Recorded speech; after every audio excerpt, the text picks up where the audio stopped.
Good afternoon, ladies and gentlemen. Today, for Antisocial Commentary number 7, we are going to watch The Perfect Storm from the year 2000. So let's go ahead and just jump right into the movie, shall we? Action! Okay, so we are going to watch this movie using this DVD that I'm sure you can get on Blu-ray or whatever. And yeah, we're going to push play at the exact same time. Here we go. We're going to push play in 3, 2, 1, play. All right, there we go.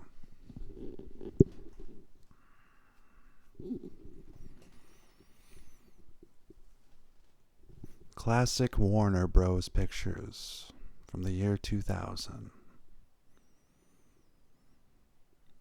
The Perfect Storm, based on a true story,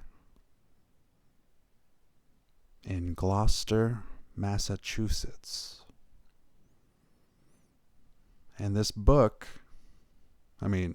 movie is based on the book by Sebastian Junger about the Andrea Gail in October 1991.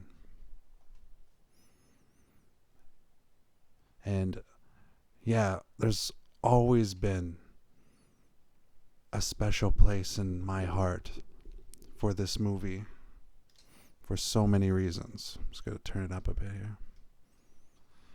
And I'm going to make sure the subtitles are on.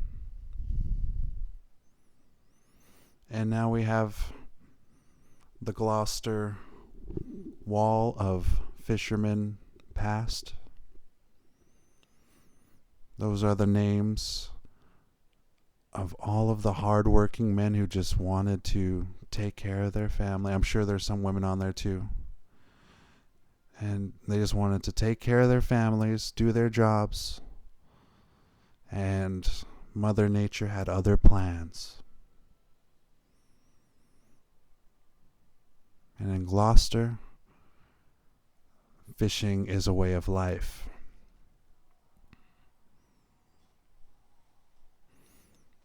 Now, this opening nightmare sequence that the character Christina, played by Dianne Lane, is having,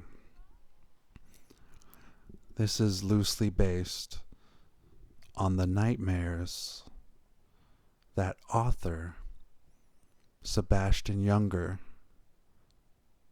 had when he was trying to visualize himself alongside Captain Billy Tyne on the Andrea Gail in October 91.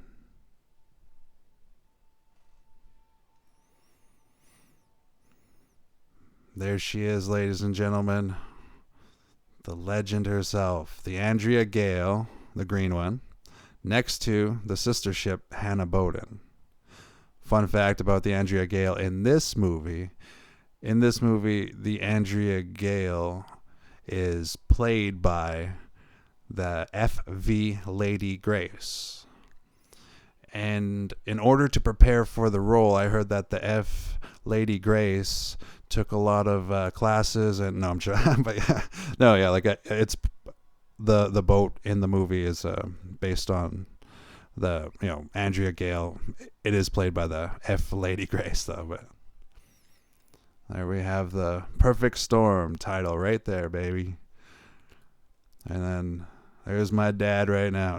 No, but one of the reasons I love this movie so much is that when I was a kid, my dad was like a fisherman for like 5 years or so. And not only did I watch this movie with my dad, I got to see the old man work as a fisherman, and he always reminded me of that. But yeah, like there's something so beautiful about this. Like, look at how excited she is knowing that her man returned home safely from his voyage at sea to go out there and make the big bucks is the plan, right? That's what it's all about at the end of the day.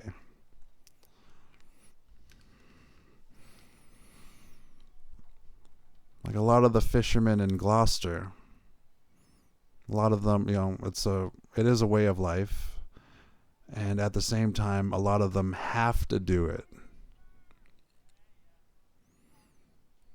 So that's very compelling here. And the mother of Bobby Shatford is played by Janet Wright. That home safe part with the Andrea Gail in the back there. It's a good part. And that lady there portraying Linda Greenlaw, that is Mary Elizabeth Mastrantonio.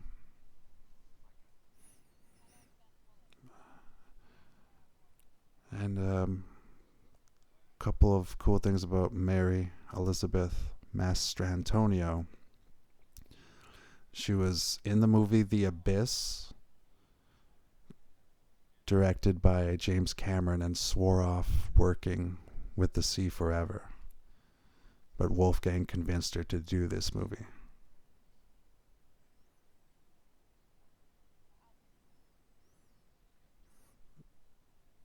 And that gentleman there is Michael Ironside. But yeah, back to Mary Elizabeth Mastrantonio. Cool story about The Abyss. Like, the reason she wanted to stay out of the water, she didn't want to get wet in this movie, stuff like that, is because of the traumatic experience she had in the movie The Abyss while being directed by James Cameron. It was so traumatic to the point where Ed Harris, the co-star in The Abyss, who was actually up for this role as far as I'm concerned, but I think it was a booking issue is why he couldn't do it or whatever. But yeah, like Ed Harris almost drowned on the set of The Abyss. And after he almost drowned on the set of The Abyss, he actually walked up to James Cameron and gave him a shot right in the face. It's like, you son of a bitch, you almost killed me. And yeah, I'll always remember that. That's awesome. But Mary Elizabeth Mastrantonio was in The Abyss, and then she was also Tony's sister in Scarface, a movie that I'll do a little bit later.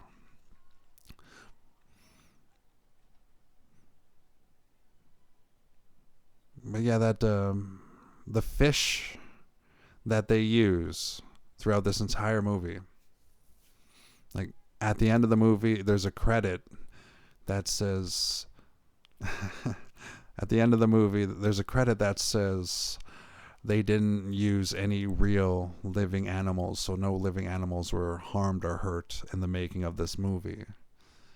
And that's due to Wolfgang Petersen being a animal rights activist. Very cool.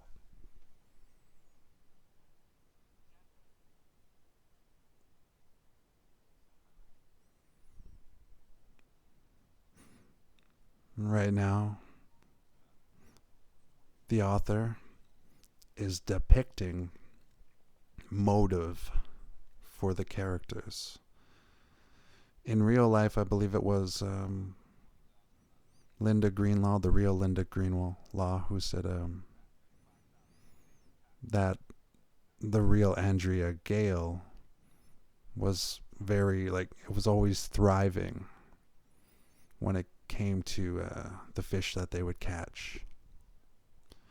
And this part of the movie was added to give motive to the characters to get back out there and just to add more depth to the story.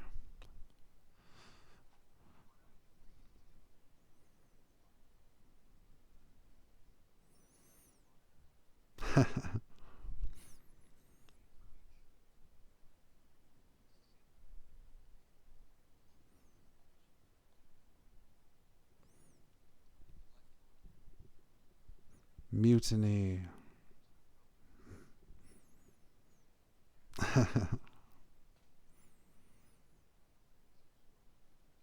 Mutiny. Right there, right?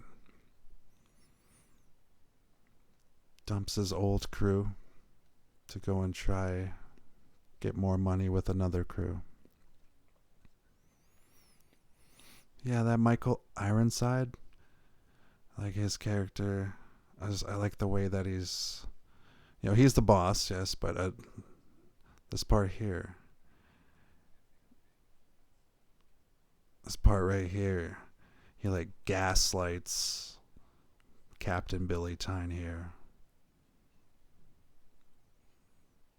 Hell yeah.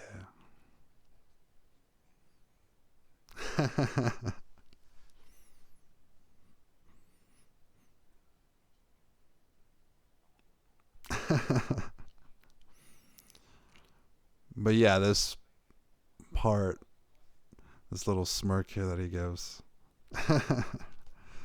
It's like he knows that he inspired him and like almost gaslighted him into sending Billy Tyne back out into sea. Like Billy Tyne already has his mind made up that they're gonna go back at it right away instead of having a nice R&R shore leave kind of thing.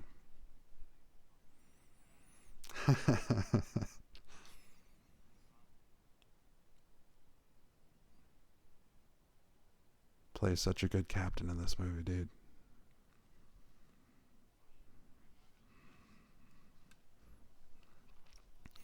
And John C. Reilly playing Murph.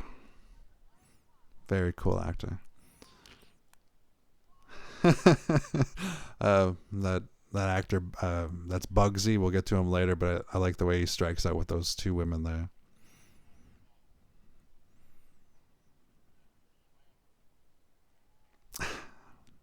That's Sea Captain Quentin.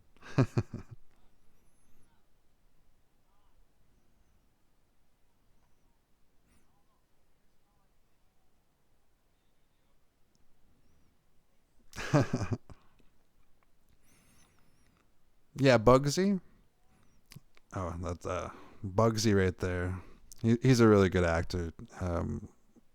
That's John Hawkes, and yeah, he's really good at nailing this role here. Michael Bugsy Moran.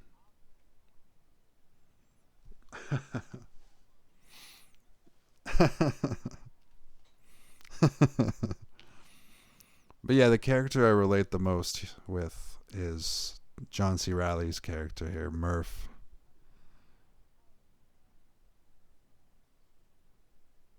Just a good dad trying to do his job, trying to be a good dad. Do your job, be a good dad. Do your job, be a good dad. That's what I like about Dale Murphy in this movie.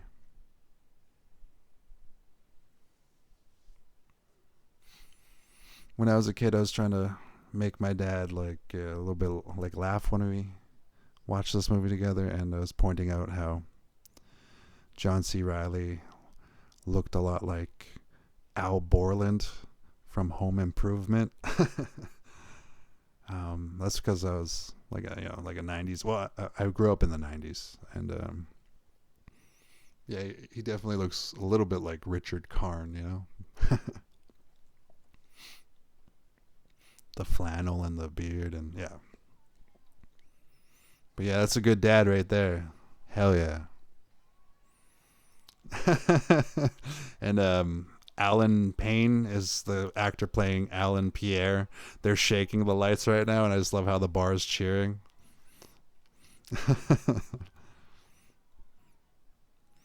Good dad. Good dad.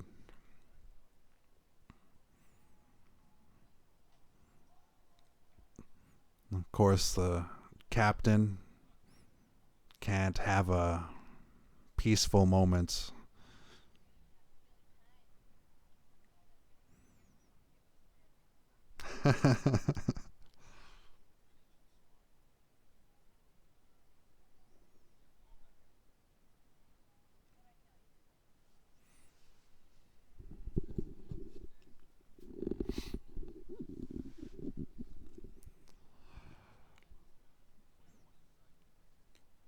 that's got to be one of the toughest parts of the lifestyle, right?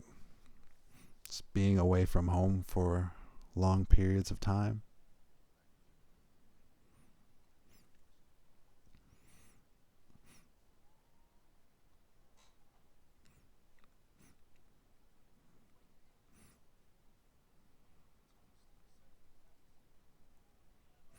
I love how real Dianne Lane, sorry, plays this role. I had a couple of girlfriends like that where I would have to go work construction up north, and then, yeah, my old lady would get mad at me at the time and give me shit for leaving because she loved me at the time, you know? So that's a very relatable part in this movie.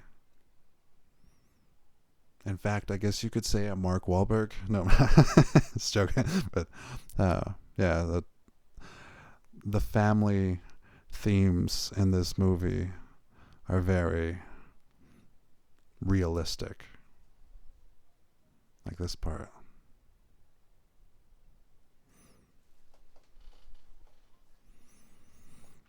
It reminds me of what my little girl said about Christmas. I asked her what kind of Christmas presents she wants. She said that for Christmas she just wants to spend more time with her dad. I'll do my best to give her that.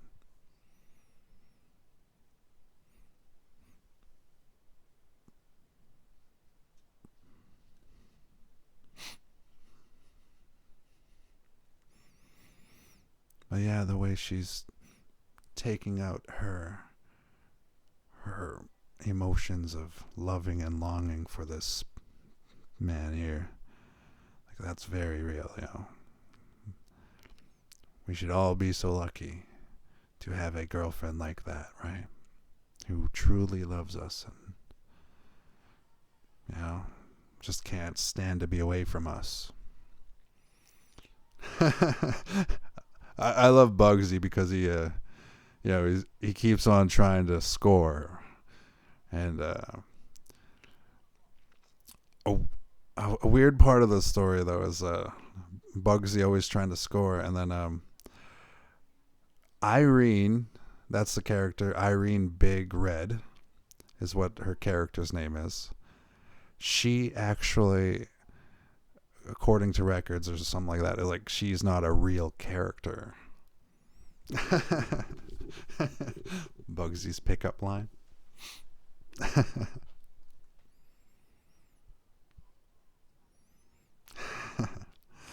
But yeah, her character was actually not real, as according to records and stuff like that. But I do love the way they create Irene to give Bugsy that much more depth.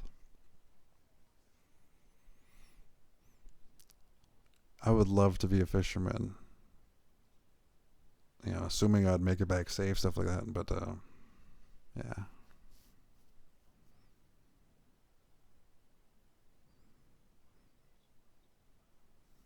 That's right.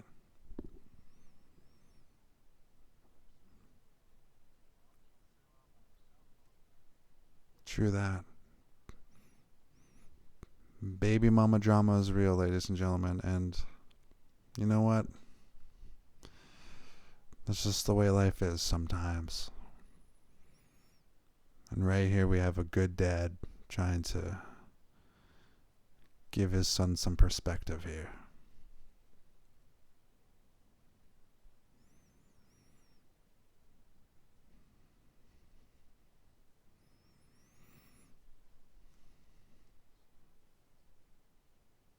That's right. That's what it's all about.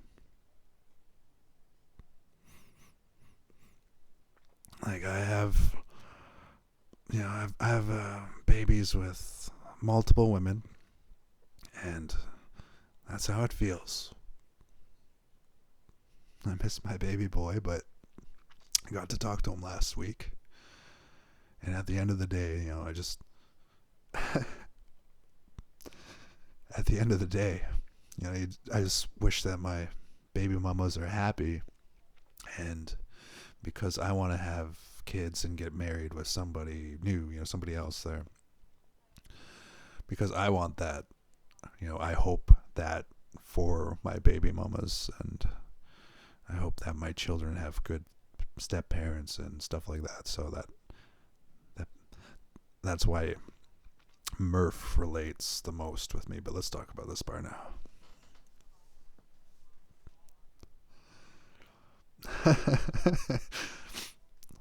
I love the way Bugsy's trying to score, though.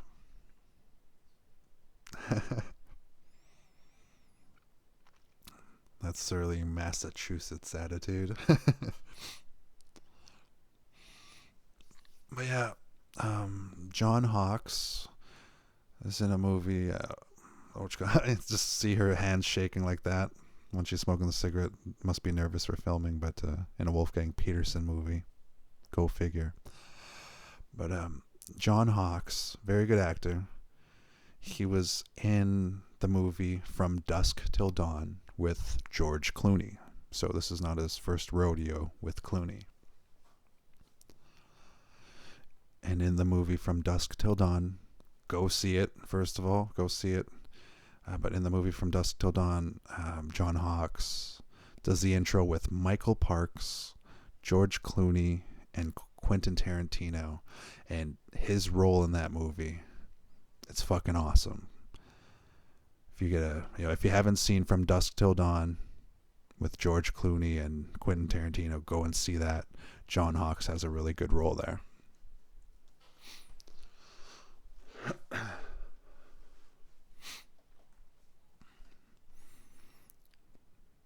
Yeah, they're loading up for their voyage.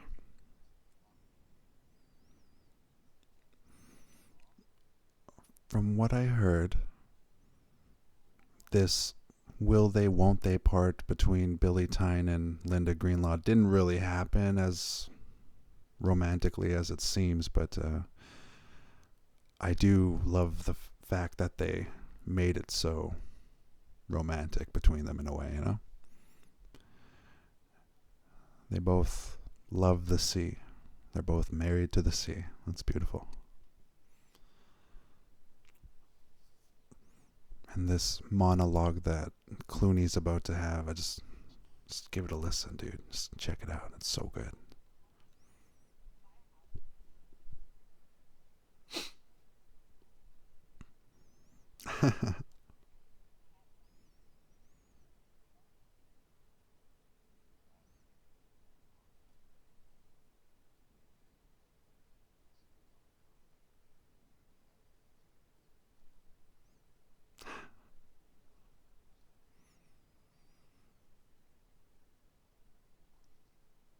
Magic.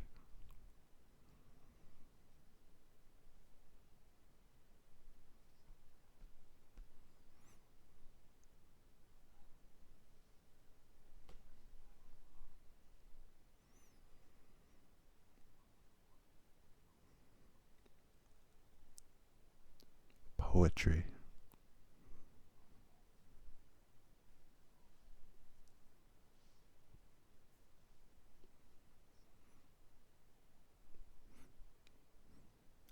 Hell yeah.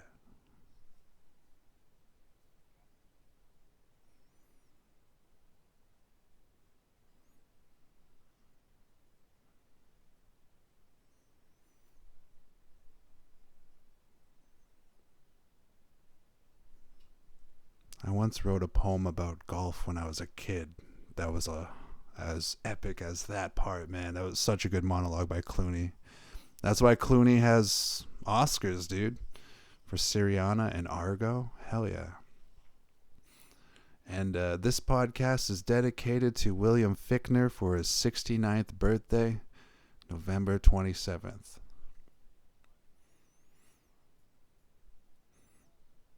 And hey, nerds, check this out. Right there, you have George Clooney, who was Batman in Batman and Robin.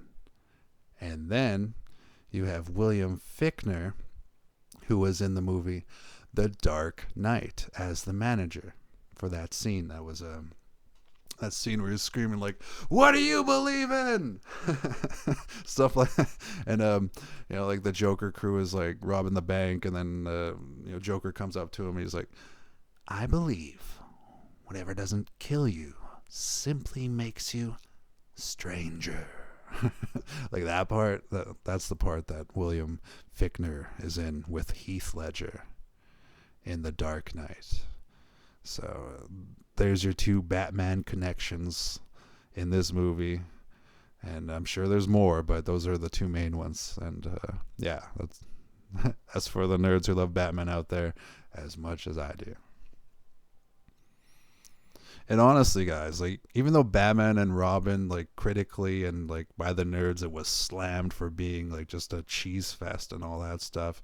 If you look at the old school Adam West Batman, where he's like, "Robin, I counted the bullets," and it's like a Gatling gun or whatever, minigun. "I counted the bullets."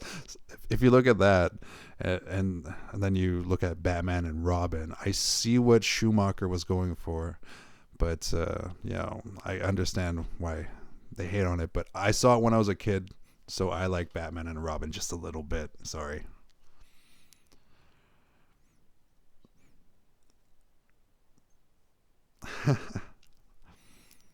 Yeah, so she gives him a shiner from all of the night terrors that she has.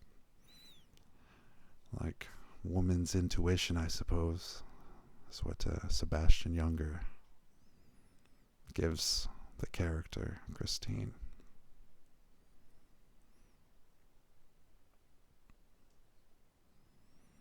Yeah, I couldn't find my George Clooney autograph for this movie, so I used the autograph. I borrowed the autograph from the woman I love the most. So,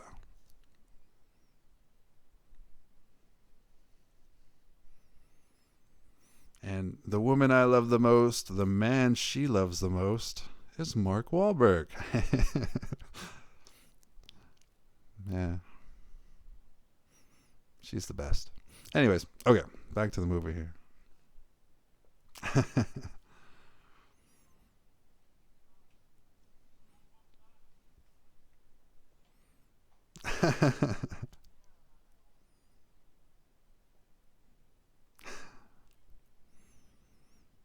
Yeah, Fichtner's so good in this movie.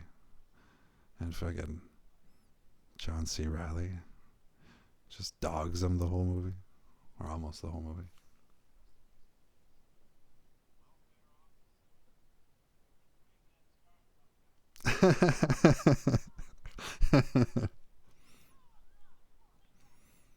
Yeah, William Fichtner, really cool guy.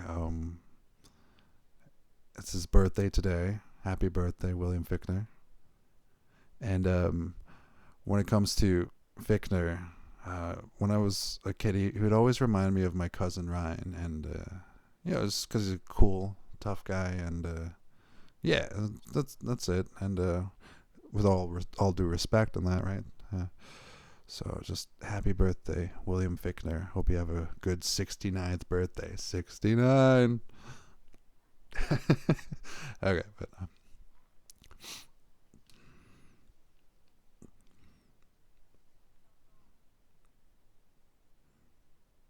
and the cool thing about Janet Wright, who plays Bobby's mom, the cool thing is, like, she plays like a motherly figure to pretty much everybody in this movie, and that's pretty cool.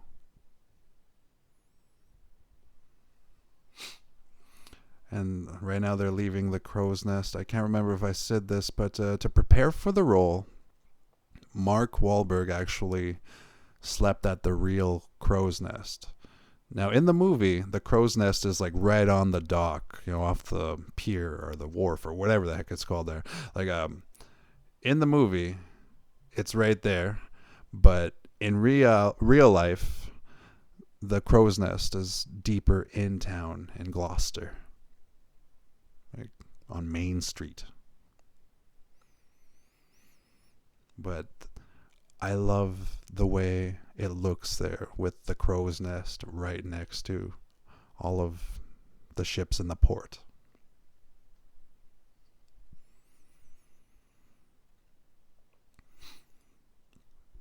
in this part, even though she has some intuition or whatever, like it just seems like her character probably nags like this every time Bobby leaves, but that is like a reality that fishermen face when when they're in love. They have somebody that loves them and they don't want to see them go.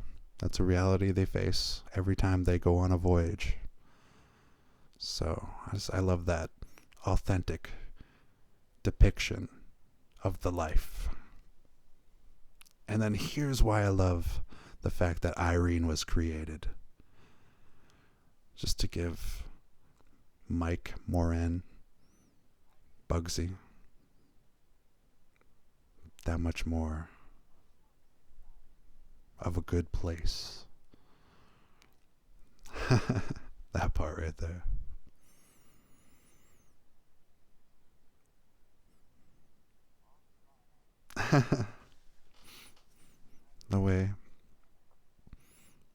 the way her send off, like you see Bugsy, like when he's tying the rope there, sheep shank, all that jazz. He was pulling on it really hard and like angry, and then she shows up and just makes his day. Like that's what I love about the character Irene being made up just for the movie.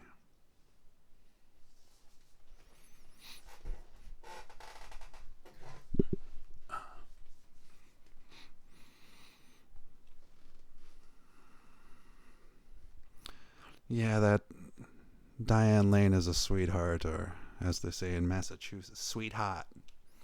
And yeah, she's 6 years older than Mark Wahlberg. And to you out there, does that make her a cougar? I don't think so, but maybe if you're, at the Pal in Winnipeg or something. But waving. I'm just joking. Okay. But yeah, no, the real Andrea Gail, was built in 1977, and its home port is Gloucester, Massachusetts. It's 72 feet long, and it weighed approximately 92 tons. And yeah, it's just beautifully depicted. And like I said, that's the FV Lady Grace, painted to look like the Andrea Gail. And it's a beautiful scene where they go out to sea.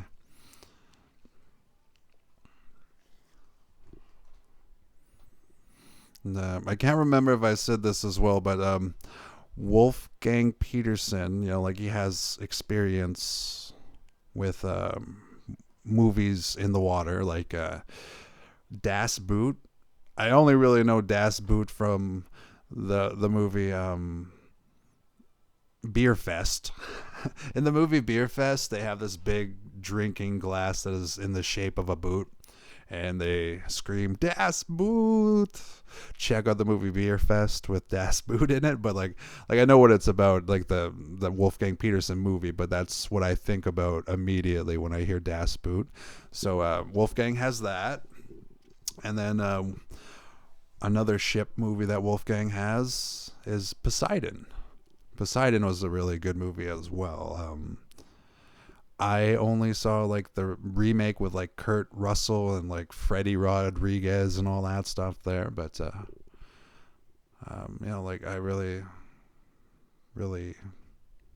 love Wolfgang Petersen's directing in the movie Air Force One. So like this is my favorite Wolfgang Petersen movie though.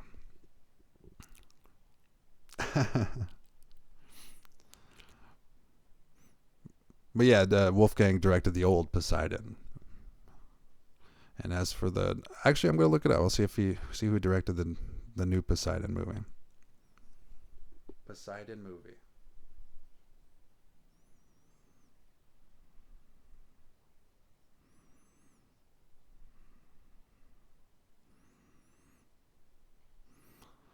Okay, so the 2006 movie was directed by Wolfgang Petersen. Then I did see that one. Let's see who directed the old one. Poseidon movie.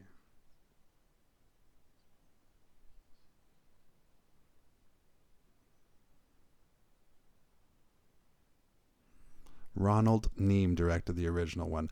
But yeah, the Wolfgang Petersen Poseidon movie, that was awesome, dude. Totally awesome.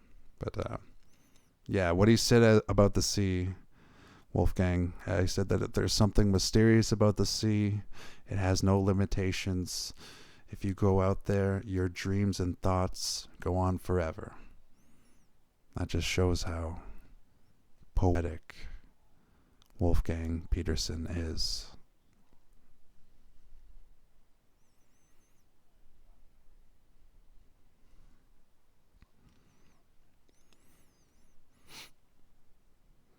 So here comes the quote in the movie that I put on my wall here for this podcast.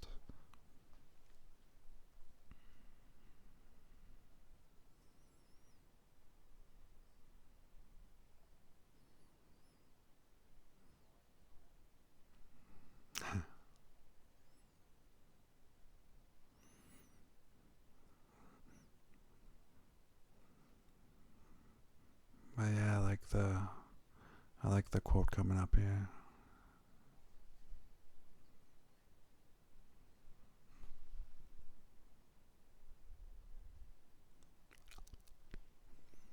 Hell yeah. Hell yeah. Fun fact about Mark Wahlberg getting this movie is that when George Clooney finally got this role after they considered so many other people, like I think Ed Harris was up for it, I think Nicolas Cage was up for it, I think Kevin Costner was up for it, and Mel Gibson cost too much money, that's why he didn't get into this movie. But after they chose George Clooney, it was the reference of George Clooney that allowed Mark Wahlberg in the door. I'll explain that a bit later, but right now on the screen we have Christopher McDonald. I like Christopher McDonald as Shooter McGavin in Happy Gilmore 1 and 2. And I like the way he always plays assholes in movies, like in the movie Thelma and Louise and stuff like that. And now we have a subplot between Bob Gunton, who was the Shawshank Redemption warden, Cherry Jones, that lady on the Cherry Jones, that lady in the red there, and then I can't remember the other lady. I think it's Karen Allen.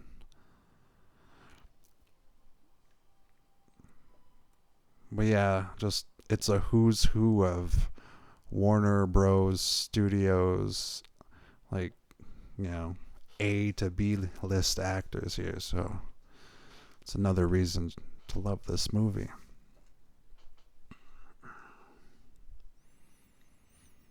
And a fun fact about Mark Wahlberg and John C. Reilly, they were just in the frame there together there.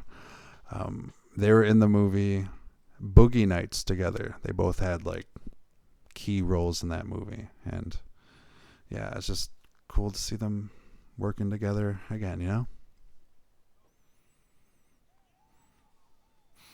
But yeah, because George Clooney, he worked together with Mark Wahlberg in the movie Three Kings, also starring Ice Cube. And Three Kings is a really good movie, actually, because it's a really good movie when South Park does a parody of it, and South Park does a parody of Three Kings for the episode of Red Sleigh Down, I believe it's called. And basically there's a villain in Three Kings that's like, hey, my man, like talks like that when he's torturing somebody. And South Park has a really funny scene where they're torturing Santa, and they use that character from Three Kings. So check out Three Kings, check out South Park. Both awesome. Yeah, what I love about Three Kings, dude, is that, it's just three people going AWOL so that they can go get treasure. Hell yeah. Classic.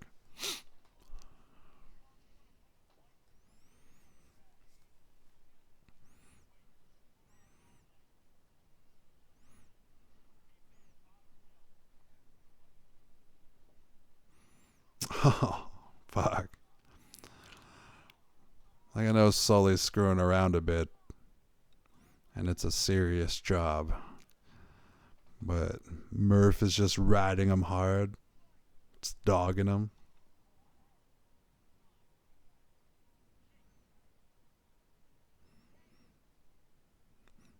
Yeah, I love the beef between these two. The Alice in Chains music playing in the background there.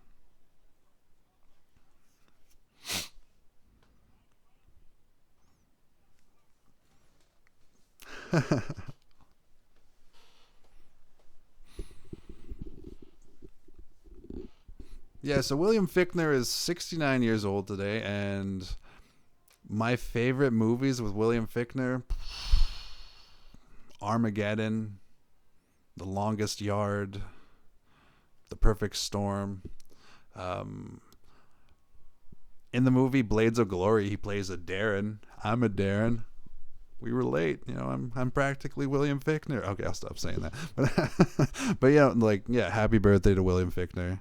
He's a really good actor, and yeah, dude, forever a legend because of movies like The Perfect Storm, Armageddon, and so many more. A lot of people in this movie got to work with Sandler. Fichtner worked with Sandler. You know what? That's all I can recall at the moment. But Fichtner worked with Sandler on The Longest Yard and stuff like that, so that's really cool. And, just again, happy 69th birthday. That's who I'm dedicating this podcast to today, Mr. William Fichtner.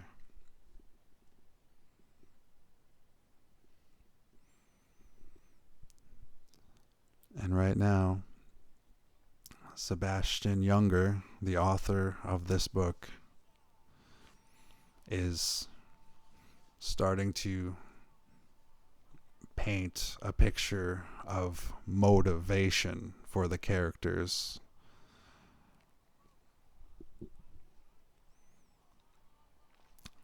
The cool thing about this job, just mad respect to everybody who is a fisherman. Like I said, my dad was a fisherman, was friends with fishermen, and my great grandfather John George Sinclair was a captain of his own boat. And it's a tough job, ladies and gentlemen. The way my fingers get calloused from playing guitar, fishermen, their whole hands become leathery and just toughened up because of the fact that they're constantly dealing with the weather going from hot to cold, and just handling all of the shit that they have to, and it's hard work. So just mad respect for all the people who are living that life as their career and profession. Respect.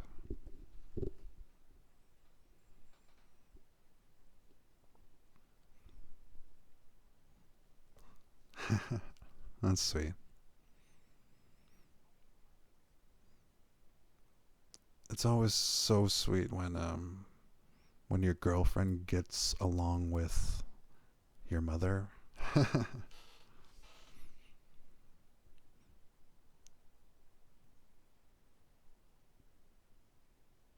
It's always good though. If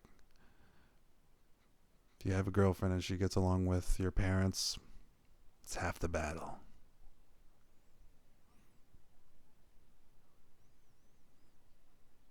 Shooter McGavin.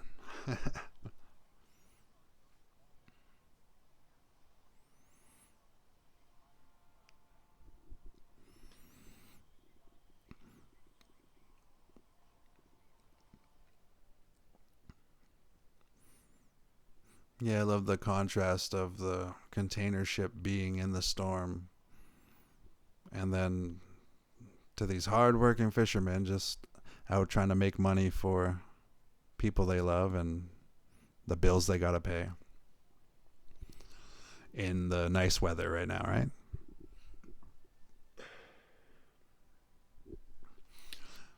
Yeah, right here, Sebastian Junger is painting the motivation the characters need to put themselves further out to sea.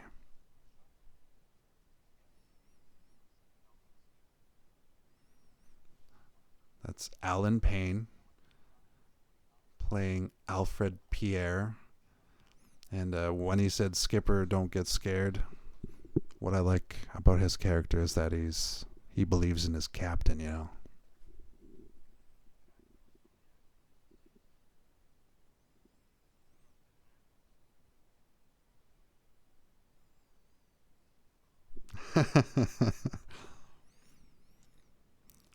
Murph is the aggressor there, you know what I mean? Like, Murph's in the wrong there, but,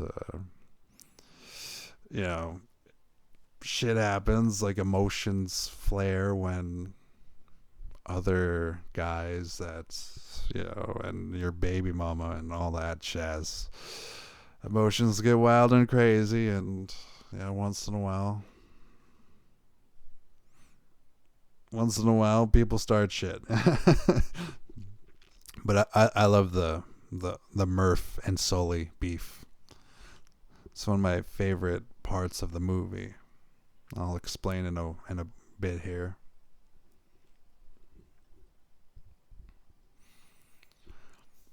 So yeah, right now they're at stage 16 at Warner Bros.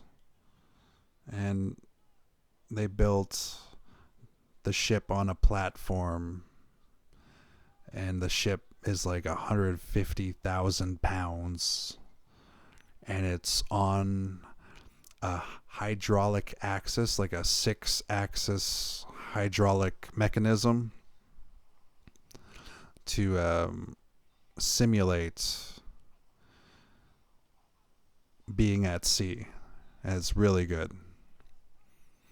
And that shark, a lot like Jaws, is an animatronic shark.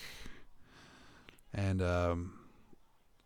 yeah, like I said, Wolfgang Petersen is an animal rights activist, so they didn't use any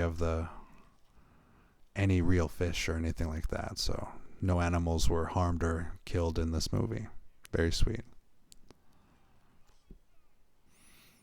When it comes to animal rights activists, I always think about the roast of Pamela Anderson, because she's a huge supporter of PETA. And in order to roast her, Jeff Ross wore a big fur coat, and he said to Pamela Anderson, "Don't worry, it's not real fur. We shaved B. Arthur's back." Go check out the roast of Pamela Anderson if you get. It's a really good one. That's what I always think about when I think about animal activists.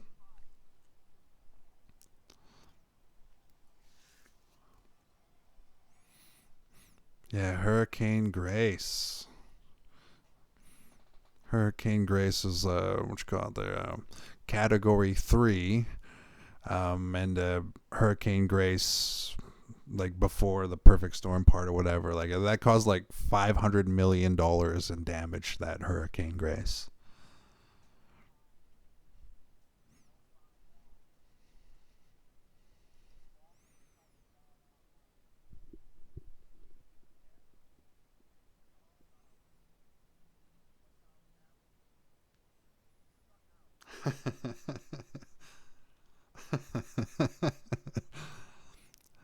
I love how all of the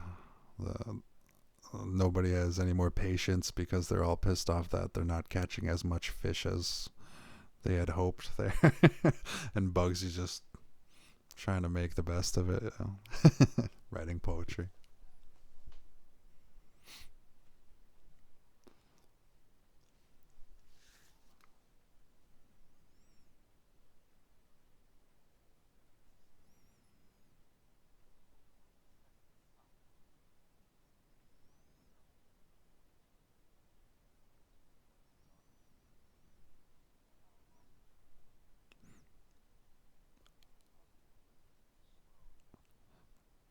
I love this part because Billy takes his day out on Bobby here.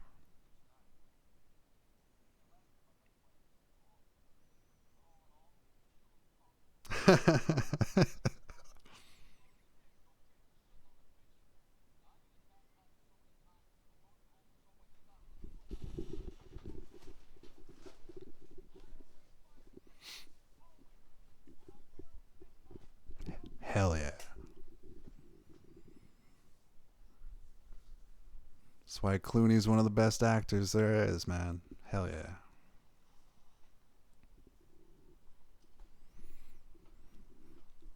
But yeah, tensions run a bit high as they were hoping to catch more fish by now, right?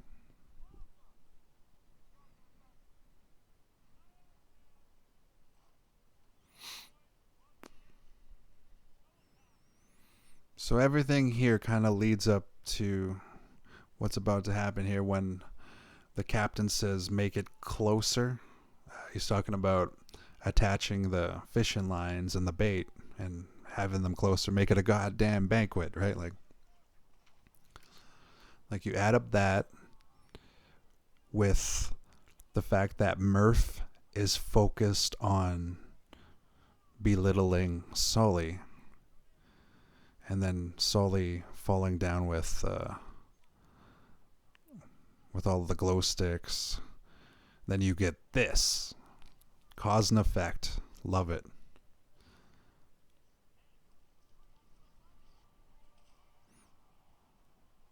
Bam. Oh, man. Another harsh reality of being a fisherman at sea. Accidents like this can happen.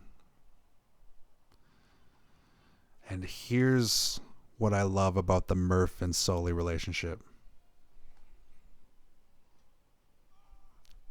Hell yeah. Fichtner. Hell yeah. It's the instant character development. The way Sully jumps in first after Murph was just dogging him the whole time. It just shows Sully values human life when, you know, he could have just let him drown. He didn't have to be the first one in. That is so beautiful to me. That's great.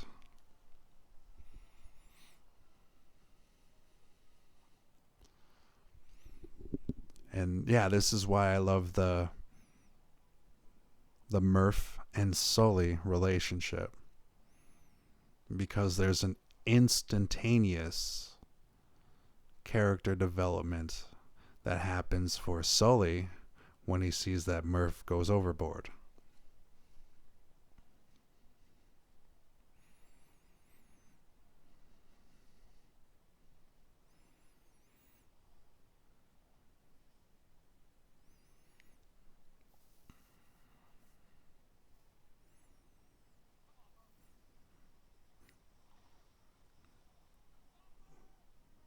It's very beautifully written.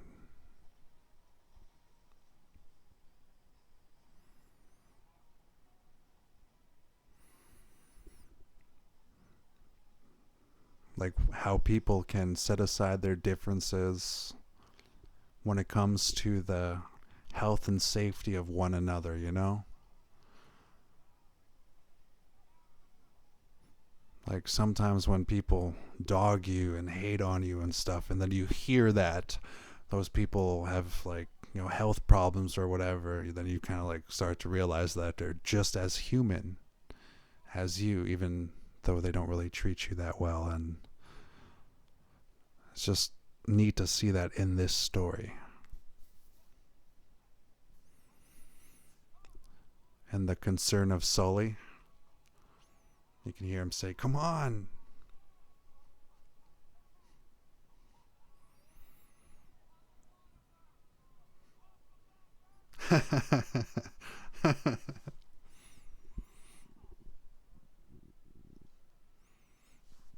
And then right here, another instant character development moment coming right up.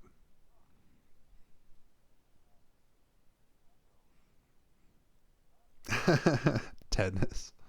The old shot in the ass. But here comes the instant character development right there. Just in that one look and that breathing that he does.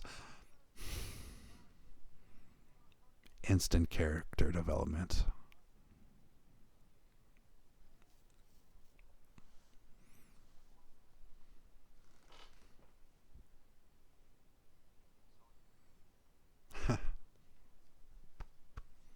Hell yeah.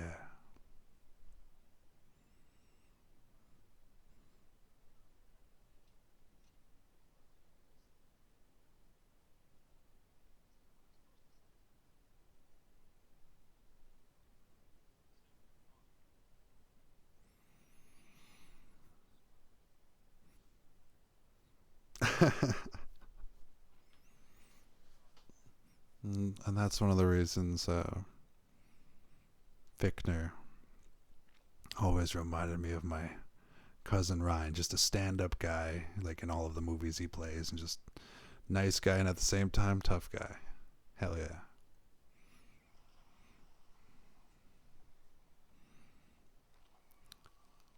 And now, like, a lot of the characters that Bob Gunton plays, the warden from Shawshank Redemption, he plays a stubborn character usually, And in this one, his pride is too big and he's too stubborn to call for help from the emergency services of the Coast Guard.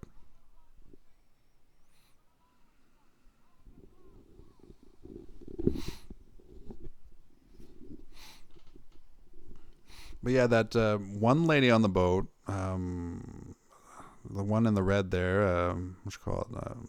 Cherry Jones. She was in a couple of M. Night Shyamalan movies, and I can't remember if she was in The Happening with Mark Wahlberg. But yeah, like, it's neat how all of these actors are connected.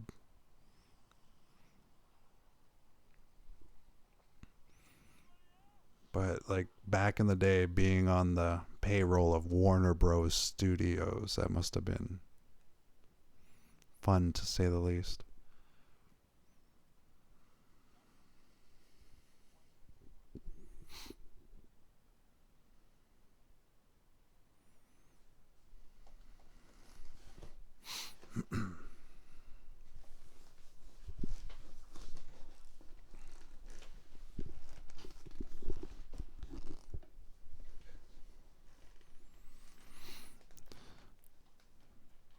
Frustration builds in. There's no music right now.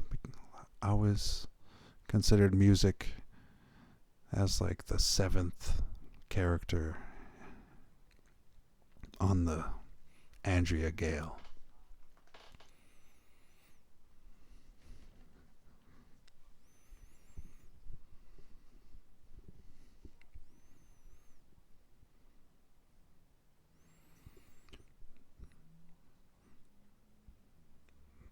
That's the first and only time where he doubts his captain there. That Alfred Pierre dude.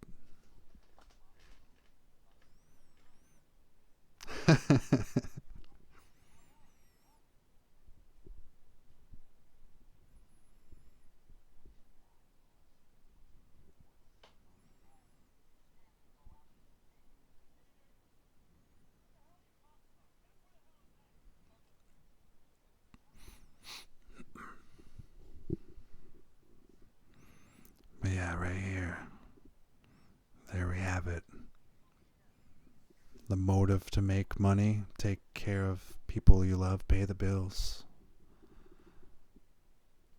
Mix that with Where the Fish Are at the Flemish Cap. They call it the Flemish Cap because it's closer to Flanders is a region of Belgium, so it's like closer to Belgium. And they're going to like international waters near Belgium, so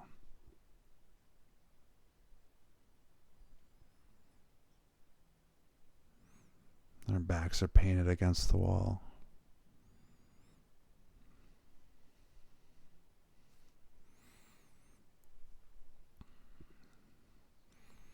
But yeah, this movie's awesome, man. Like,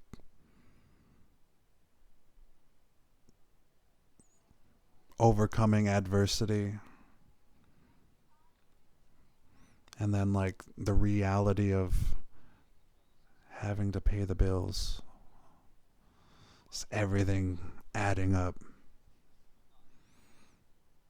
to the perfect storm.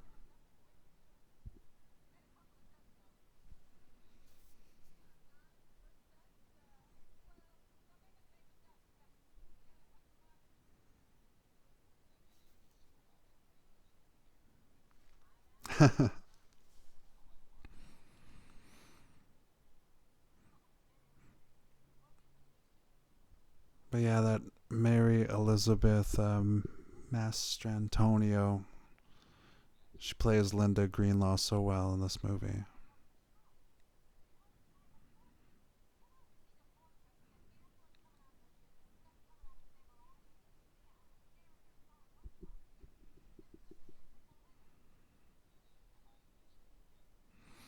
And there's something about, you know, like some sort of metaphor of like pride before the fall kind of thing. Like, and then like you add up all of that. So it's like, not only are the three storm fronts of the Great Lakes storm, the Canadian cold front, and Hurricane Grace, not only is there that combining to make the perfect storm, there's also that emotional depth and that human spirit and like the pride of it, and just not giving up. Like, they don't want to give up and just go home with nothing. They want to go for it.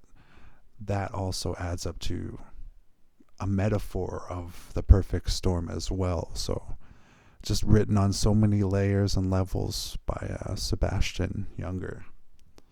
And the screenplay was done by William D. Wittliff and Bo Goldman. But yeah, it's all right there on the screen, ladies and gentlemen.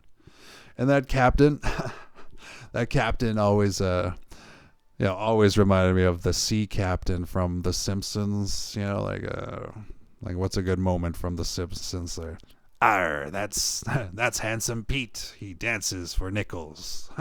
And then they give him a quarter. Oh no, a quarter. He's gonna be dancing for hours. The fucking captain from The Simpsons. That shit's funny.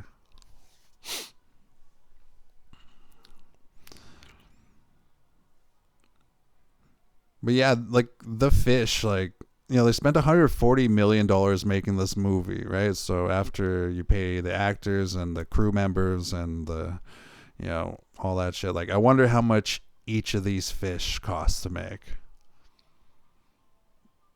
And I love the joy that they experience, you know, their love of fishing. Alan Payne playing Alfred Pierre. He said in an interview, like, that people were commenting to him. I'm paraphrasing, but people were commenting to him that, "Hey, Alan, man," like, it's so authentic when you're in the perfect storm and you're fishing. How did you get it so authentic? Alan Payne basically said, because it's real. You know, like they may be using like fake rubber fish or whatever. But what they're doing on the boat is as authentically fisherman as you can get.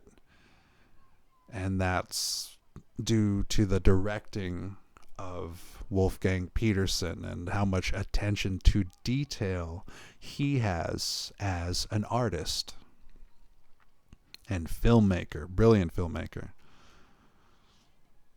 In fact, I want to watch Air Force One like right after this, dude. I might have to.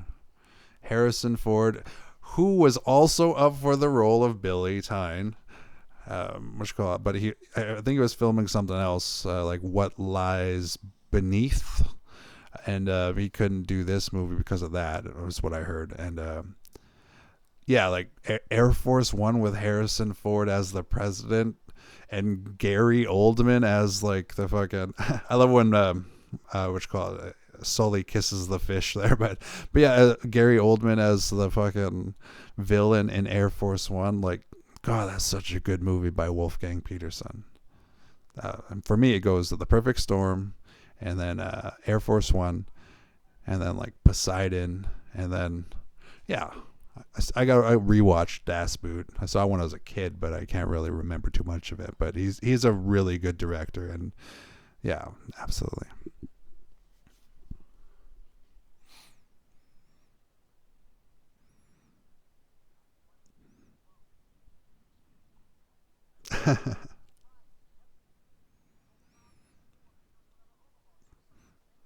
But I love the way that earlier Bugsy said about the motor there, about the ice and refrigerator on the ship there. How Bugsy said that, this thing will never break down, and they have it as part of the story there.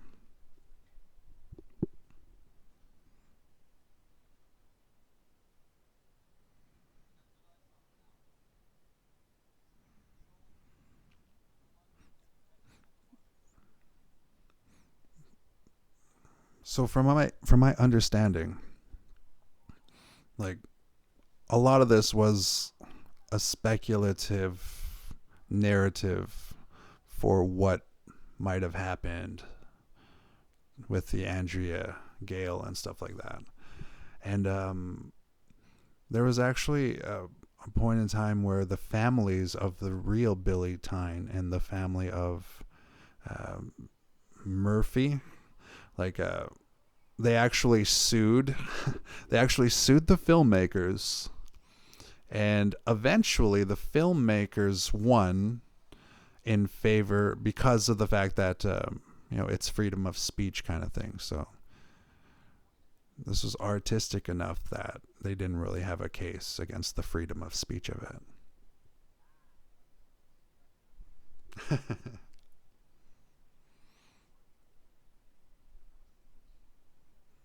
See? That's what I like about Alfred Pierre there. When have I seen you scared?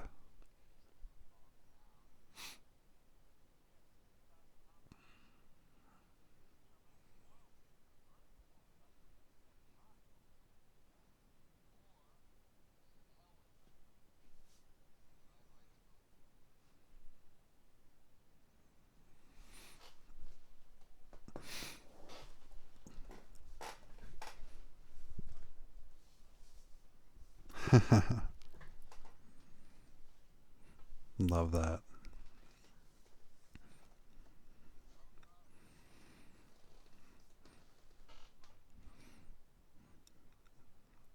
But yeah, 60,000 pounds of fish.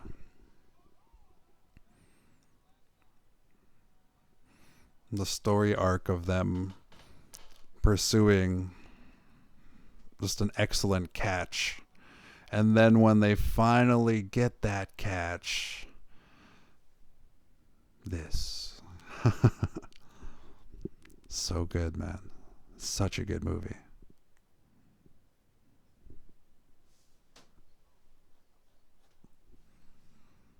I still can't believe that they made Happy Gilmore 2, and I'm so glad Christopher McDonald returned for that.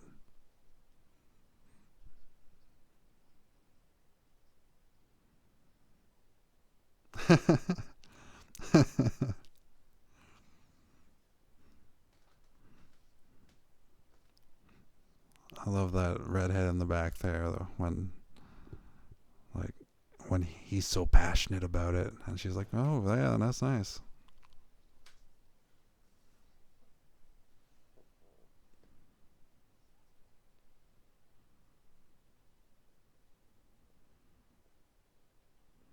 There it is, ladies and gentlemen, the perfect storm.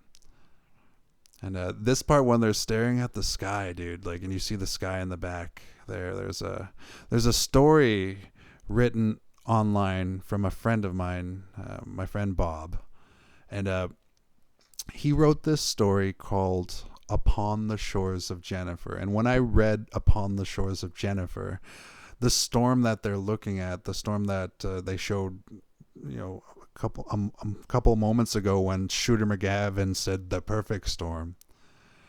What I see in my mind when I read the story "Upon the Shores of Jennifer" is actually the perfect storm that they're looking into. And I always thought that was cool. If you guys can find it, the story "Upon the Shores of Jennifer" won a short story contest in, like, I can't remember what year it was, like 2009 or something like that. And it's a really good story. Go check it out if you can find it. And I know it's somewhere in a book, in a compilation. And also it might be available online somewhere if you search "Upon the Shores of Jennifer" by Bob McCumber. Check it out. And as far as I know, that boat of the captain dude there, I thought it was like a real one. I'm not entirely sure, but I thought it was like a real captain playing the captain in the movie, which was really cool.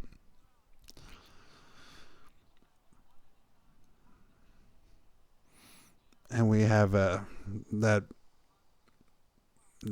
fair hair dude there, that red hair dude, that guy right there. That is Dash Mihawk. And the reason I know Dash Mihawk's name is because he was in the movie The Day After Tomorrow. The Day After Tomorrow, of course, being another sweet disaster film, like natural disaster film.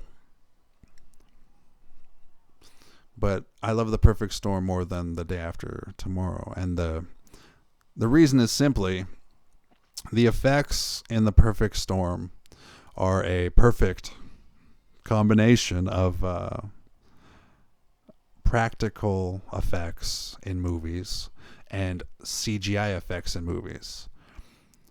Like, this point of time, like, I made this comment earlier, like I was just being a little bit jokingly. I was joking a bit here when I said this, but what I said was, yeah, filmmaking from 1990 until 2010 was like awesome. It was perfect because it had just the right amount of practical effects and just the right amount of CGI effects. Because like before like 1990 and stuff like that, like their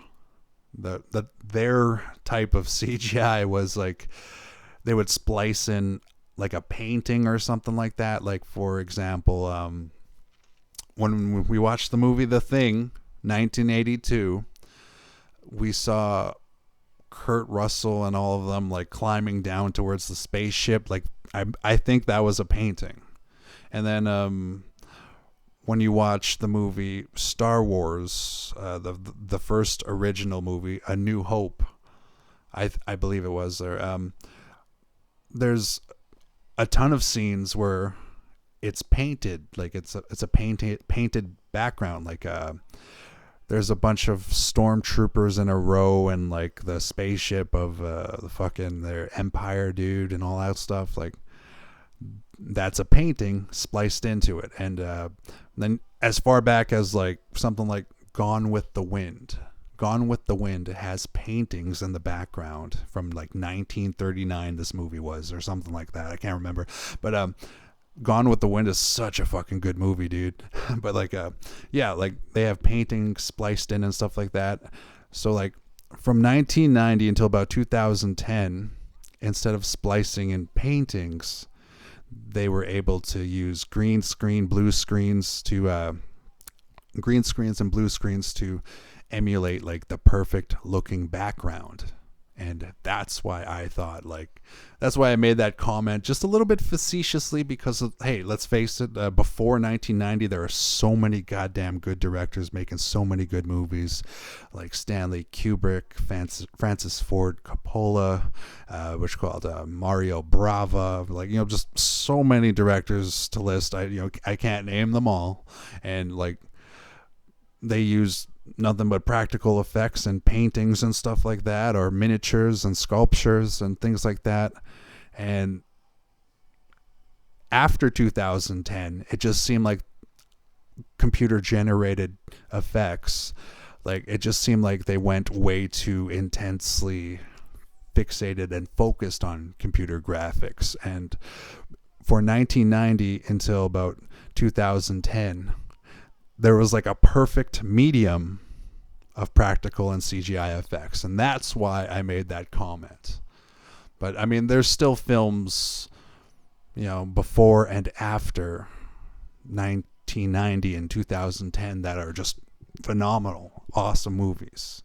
But when I made that comment, that's what I meant about filmmaking. Because, they would use CGI mostly for like backgrounds and stuff like that in between 1990 and 2010. And these days, oh my goodness, these days in 2025, you just have way too much CGI, dude. Way too much.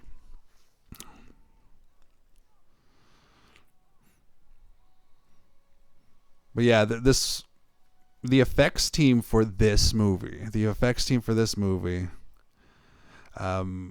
they actually almost won an Oscar.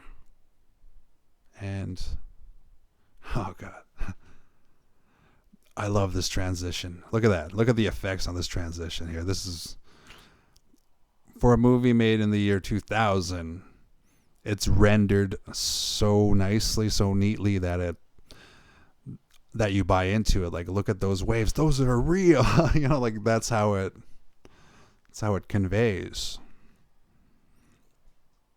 But yeah, like the effects team for the movie The Perfect Storm 2000, they were actually nominated at the Oscars there to win a possible win of what's called Best Visual Effects, I believe it was.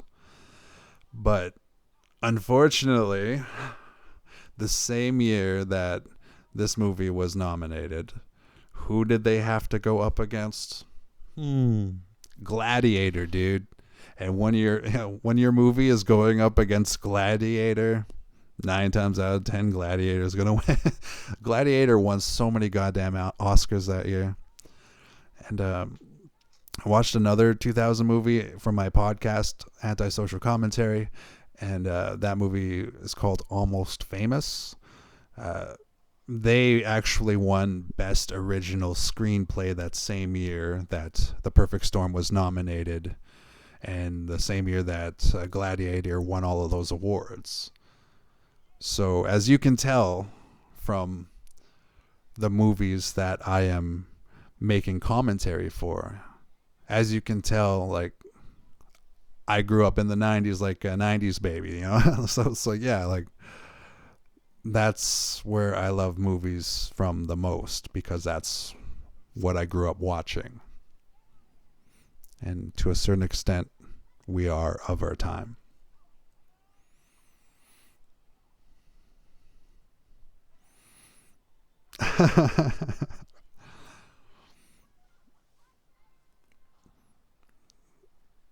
Yeah, the urgency and the way she plays this right now, Mary Elizabeth Mastrantonio,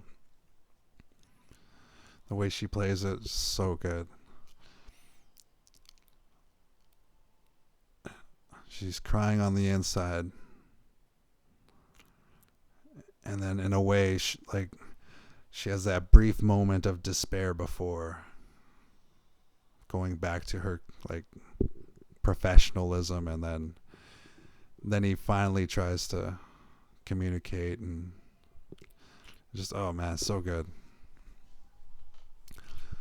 See, right back to work. That's what is cool about the real Linda Greenlaw that I heard about. Like, just right back to work, right back to business. Like, I heard the romantic will they won't they wasn't as intense as they portrayed in the movie, but I heard that the real Linda Greenlaw was portrayed very authentically in this movie. Love that guy's line. That's straight into hell.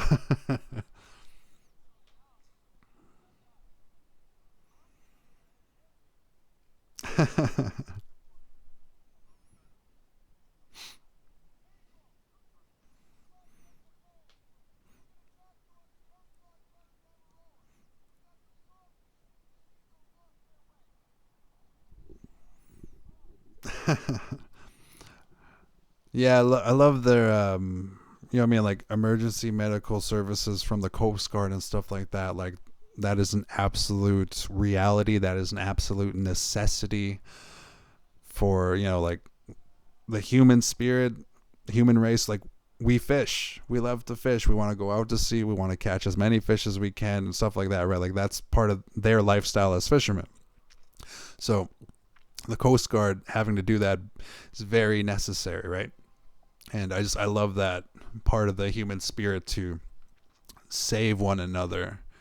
You know what I mean? Just it's something so magical about that. And what I really appreciate about Dash Mihawk's character being like really cowboy about it, like, oh, we're gonna refuel in the air and all that stuff there. Like, I love the way they played the emergency rescue workers is all I'm trying to convey here. But it reminds me of the movie The Guardian with Kevin Costner, who also was kind of up for Billy Tyne. With Kevin Costner and Ashton Kutcher, The Guardian, like, that is, for me, is the most authentic portrayal of the jobs that those helicopter Coast Guard rescuers have. You know, the Coast Guard, like, for me, that's like the most that's like the best movie about Coast Guard services. You should go check it out if you like movies like that with urgency, like this, stuff like that. The Guardian, Kevin Costner, and Ashton Kutcher. That's one of my favorites, and it's just because Kevin Costner absolutely nails the teacher role, and then Ashton Kutcher nails the student role. And you know, like, just, there's so much about The Guardian that I love, that, you know, I'm reminded of when I see this part of the movie where the Coast Guard had to save the warden from Shawshank Redemption. When the Coast Guard had to save the warden from the Shawshank Redemption. Yeah.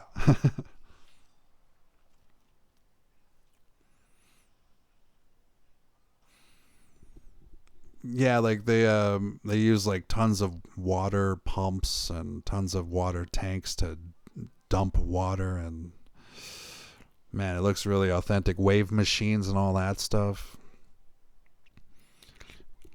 And yeah, it does sound like really impressive when you're like, wow, they built a 20-foot tank and they put the boat in there and stuff like that. Like, it does sound super impressive, and it is. I'm not trying to downplay it, but what it does remind me of is like West Edmonton Mall. They have like the wave pool and all that stuff. You know, like on like a lower level of the effects they use. It reminded me of that just a little bit. So, but the hard work that they put into this movie to make it look so goddamn real, and to make it feel real for the cast members and stuff like that, like, they, you know, I almost wanted to say they should have won the Oscar for best visual effects, but Gladiator again is just too powerful, man. So, but yeah, definitely runner up. Absolutely runner up that year for sure.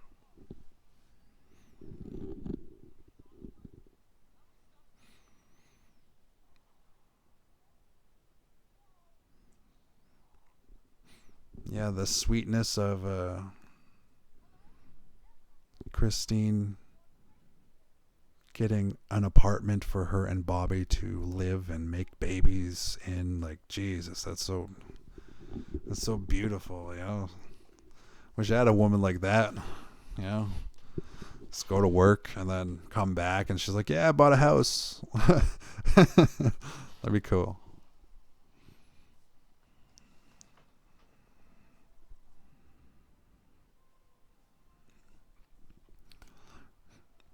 Yeah, once they get into the red, that means, you know, like, or there's like a line of no return. And once they reach that line of no return, that's when they either have to turn back, or in this case, they're trying to fuel up in the middle of Hurricane Grace starting to combine with the Atlantic, which called the Great Lakes storm, and and the which called Canadian cold front there. Yeah, yeah.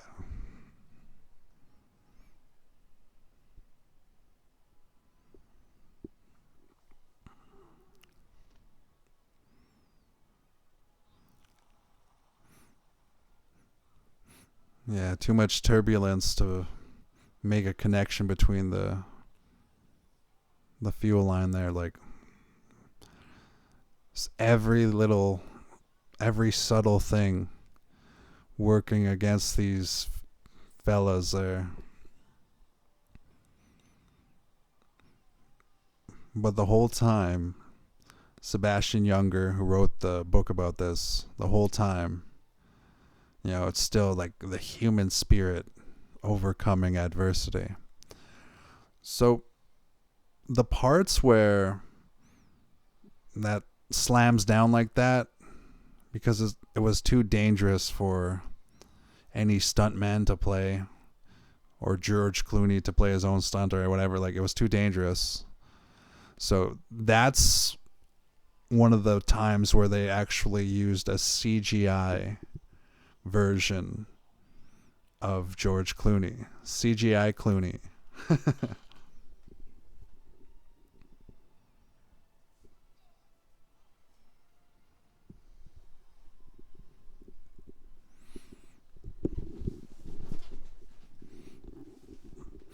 Yeah, I love it when humanity tries to say yes, yes, yes.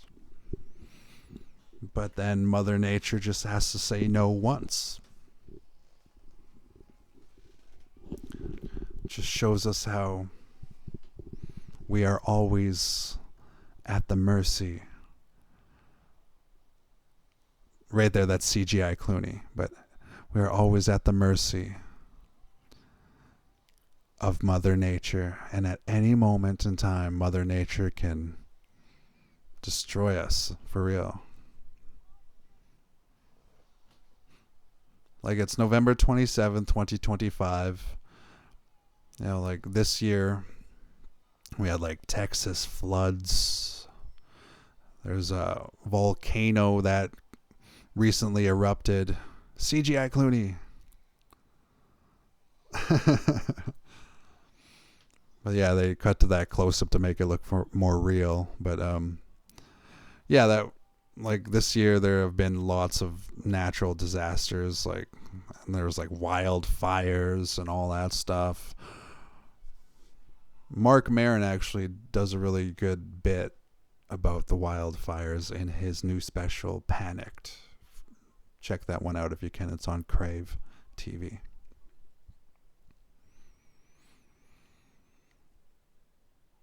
But yeah, if I'm not mistaken, the author is one of the patrons, Sebastian Junger.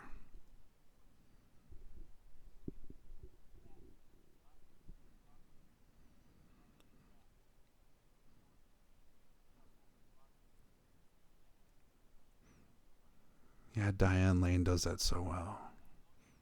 Dianne Lane reminds me of my oldest sister a little bit. Just the passion and the just the passion. But I like how she was sitting there and like how her like heart drops. You can see it like she does that so well. Professional. Hell yeah. And that moment of joy that the crew shares there, man, that part's so awesome too.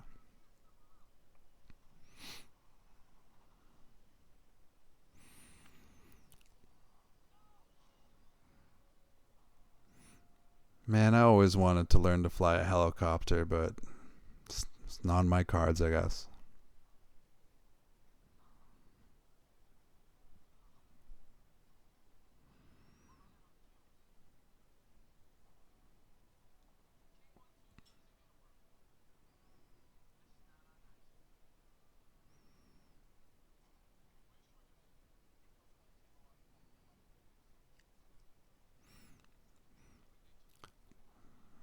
Yeah, it's always so like that's sad, like when the emergency services risk their lives just doing their jobs, and like the way the fishermen are out there like trying to make a paycheck, like these emergency workers, like that's their job, just trying to make a paycheck and all that stuff. Like when they put themselves in harm's way and then they need to call emergency services to rescue them, like oh my god, like what tragic irony. So yeah, like the 6-axis mechanism that boat was built on in the studio stage 16 at Warner Bros. According to like an interview I saw with William Fichtner was taking Dramamine, and he was wearing a wristband so that he didn't have any seasicknesses. And apparently William didn't get seasick, but apparently a lot of the other cast members did. So I always thought that was neat that's how well they built the special effects to simulate what it would be like to be there in the ocean on the Andrea Gail in 1991 October.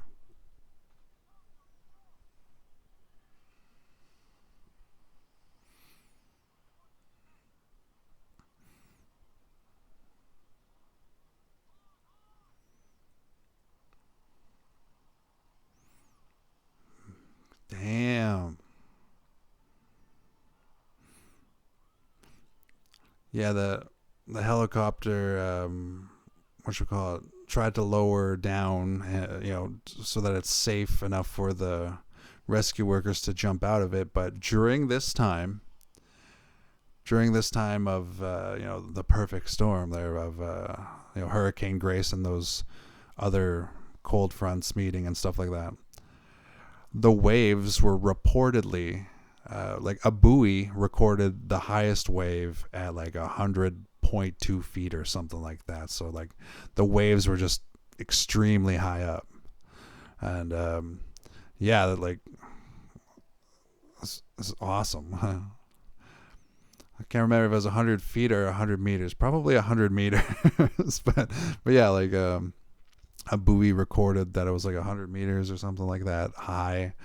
So trying to picture the helicopter emergency Coast Guard. I'm trying to picture him lowering down, trying to make it safe for his team members to jump into the water, because like the higher you go, if you jump into water from like 100 meters, for example, that water feels like concrete, like it's lethal when the higher up you get. And you take into account the size of these waves at the time in October 1991. It's just, damn.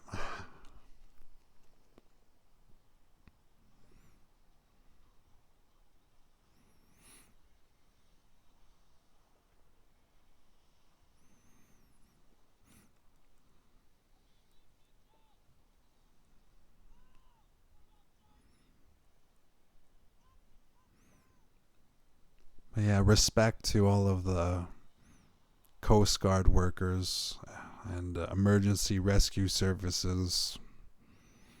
You know, like, what a tough job, man. What a tough job.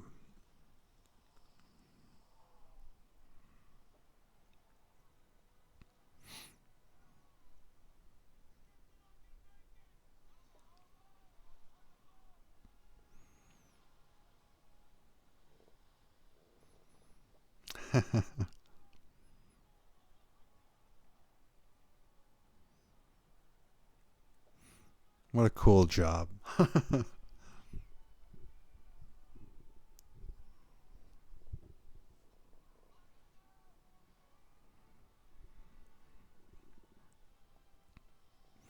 Yeah, man, this is like, again, just a shout out to how great the effects are for this entire fucking thing, dude. It's it's a lot like a carnival ride, you know, like the way it's built. You know, I went to Boo at the Zoo. They have that in Winnipeg, and I went to Boo at the Zoo on October 30th of this year, and they had that ship called the Sea Ray, where it makes you feel butterflies when it swings you up and down. And yeah, my daughter loved it. I got to hang on to her while we rode the Sea Ray. But the way this set's boat is designed, it reminds me of a carnival ride to a certain extent because of all of the hydraulics and the special parts necessary to make the ship happen and to simulate what it might have been like on the sea that day. Excuse me.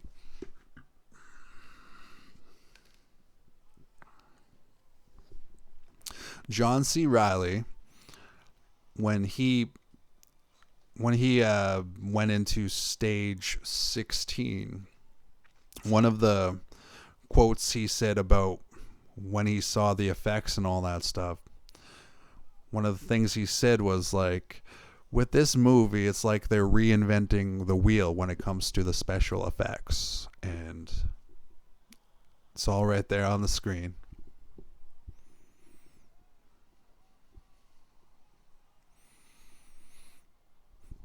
And of course the music, like I refer to it as like another character of the movie, you know? And like it really is like the composer, his name was James Horner, and yeah, that guy's been playing piano since he was like 5 years old, and he got hired to do this movie, and he has said that this was one of his favorite scores that he has ever gotten to write and perform for any movie. And as far as James Horner goes in my eyes, this is his best movie in regards to composing music for the movies. And I just want to say thank you to James Horner for such a good score for this movie.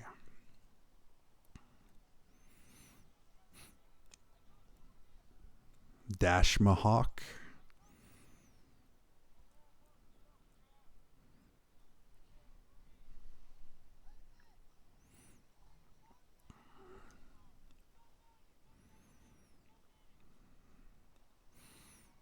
Yeah, man. No Man Left Behind.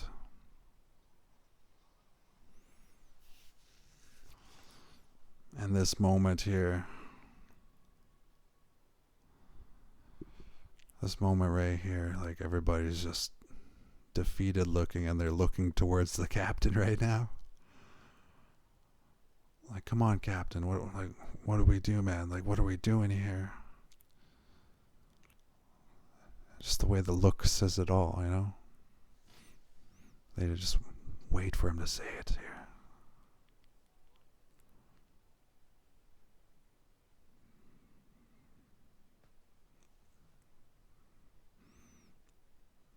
music.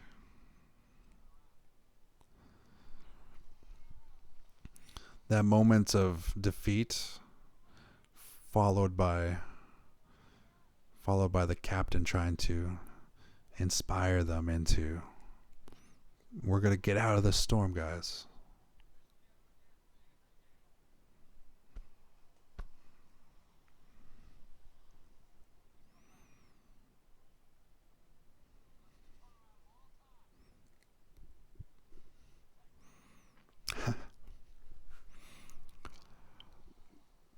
The way they, the way that George Clooney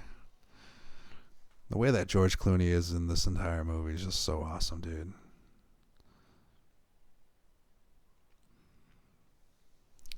We have Michael Ironside. Apparently, he's playing Bob Brown right now, right? The owner of the Andrea Gail. Apparently, when he was in Gloucester, locals thought that was the real Bob Brown. That's how perfect the casting was.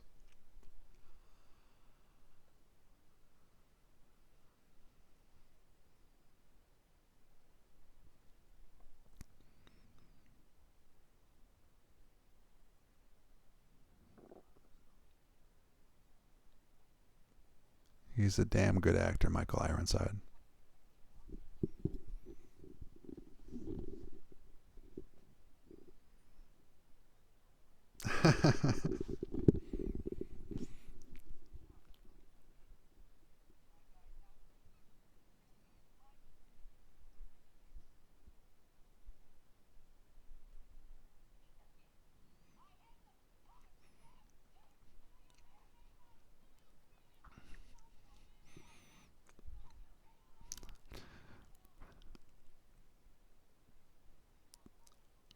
That part right there. That's why Dianne Lane is awesome, dude. And cool fact about Michael Ironside. For me, my favorite Michael Ironside movie is Starship Troopers. And in Starship Troopers, like the reason I think he's so good in Starship Troopers, like, first of all, like, his character, right? Like he's a really good captain in that movie and a really good teacher in that movie. But what sticks with me about Michael Ironside in Starship Troopers is when he says the line to Rico, "Son, never pass up a good time." And for me, that has always stuck with me. And whenever somebody, when somebody offers me a good time or something like that, or somebody offers me a gift, I always try to take the gift. I always try to accept the good time. And in the movie Starship Troopers, it was about hooking up with a lady. And yeah, I mean, I'll always accept that. But yeah, it's a really good quote from that movie Starship Troopers, and Michael Ironside does that role so well, just like he does this role so fucking well in The Perfect Storm that the locals in Gloucester mistook him for the real Bob Brown. That's awesome. That guy right there, I think he's a real captain in real life somewhere. I think.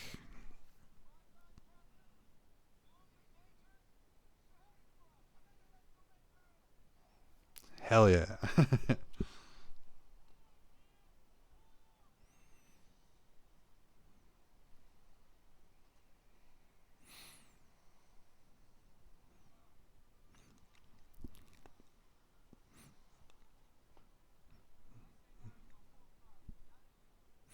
Like, I know that it's dangerous and all that stuff. Like, to a certain extent, I would love to be in a situation where, like, I'm on a boat in the middle of a storm and then we make it out of it, right? Stuff like that. Like, that experience would be fun and at the same time jarring and at the same time terrifying. But like, that's a weird reason why I always thought it would be nice to move to like Newfoundland and become a fisherman and go out to sea and stuff like that. Like, just that thirst for adventure and adrenaline, you know, like that thrill.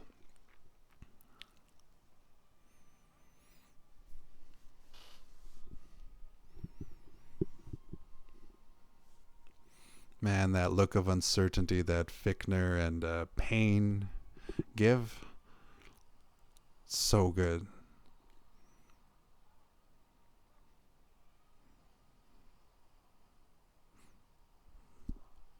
Like they don't even have to say it, you know, like the looks that they're giving, like, you know, the characters are flashing, you know, life is flashing before their eyes, you know, like, what am I doing on this boat? And see Bugsy there looking up, like, how am I going to make it back to Irene? I finally got this chick that wants to hook up with me. And, you know, I met her at the crow's nest. How am I going to get back to her?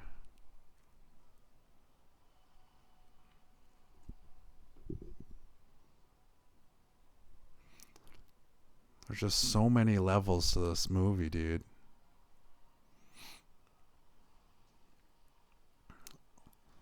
Oh, God.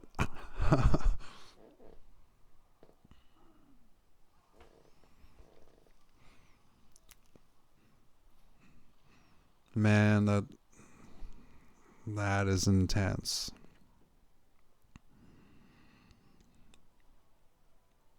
Like, I once got to use a kayak, and when the kayak tipped over, that was scary enough. I just couldn't imagine being on a 72-foot, 92-ton ship and then flipping all the way over.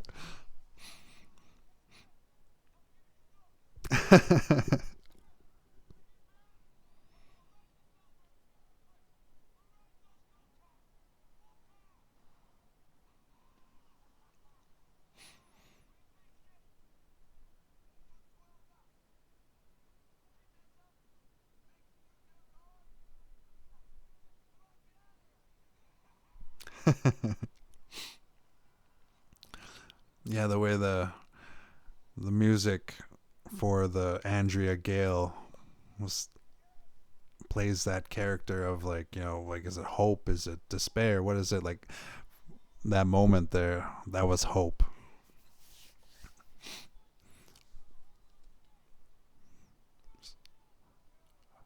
I love the way the score jumps back and forth from hope to uncertainty.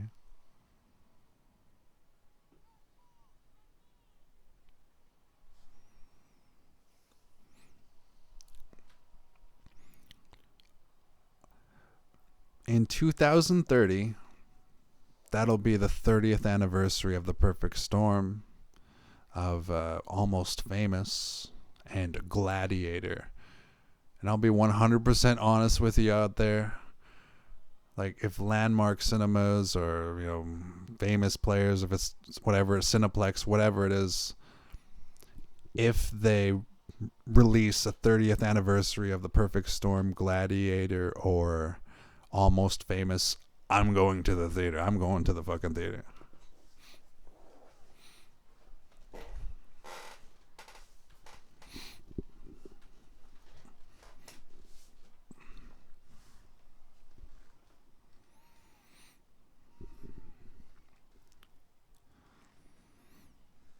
Excuse me.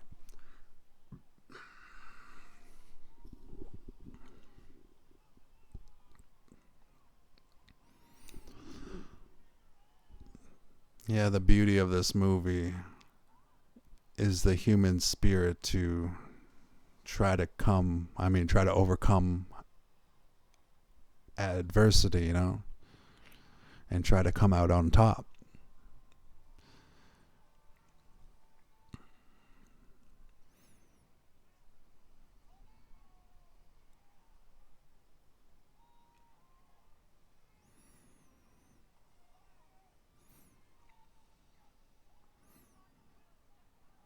And again, just like respect to the Coast Guard workers in the world. You do make a difference. You do save lives. Respect.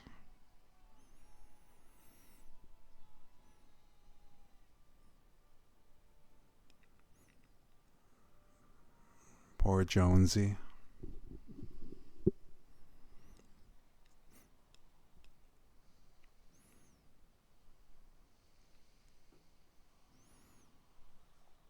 But yeah, that beautiful scene there when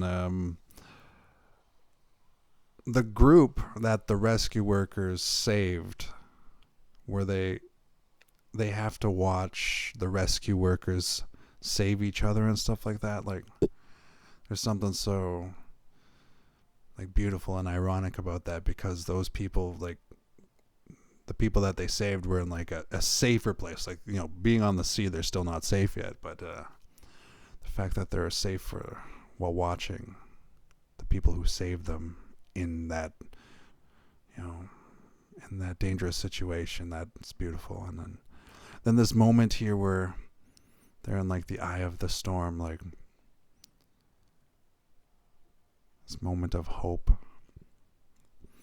It works on so many levels.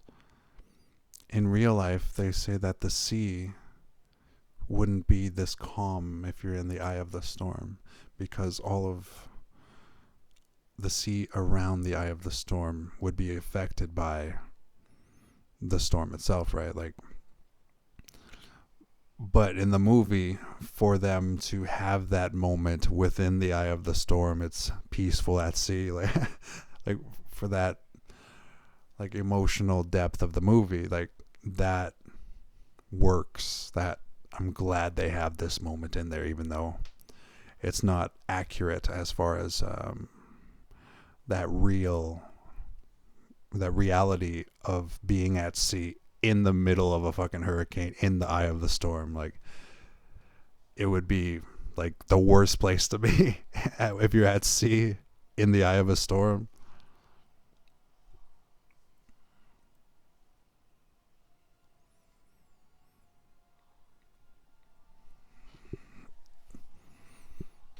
Oh my god, there it is, man. It's the big fucking wave. God.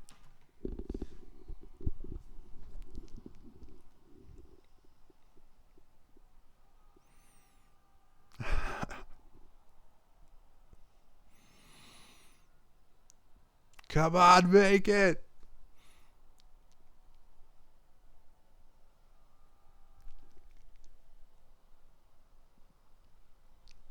Oh man. Oh man. Fuck. Jesus. What a good movie, dude. Like, oh man.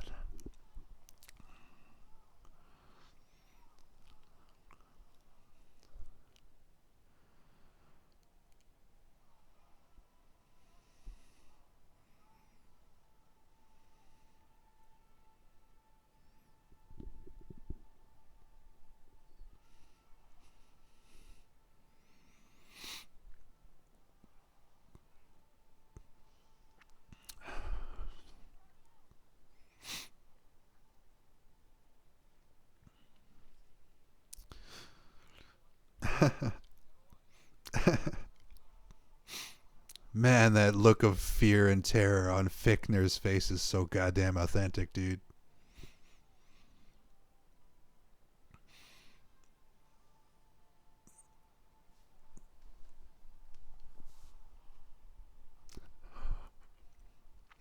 No, Alfred Pierre.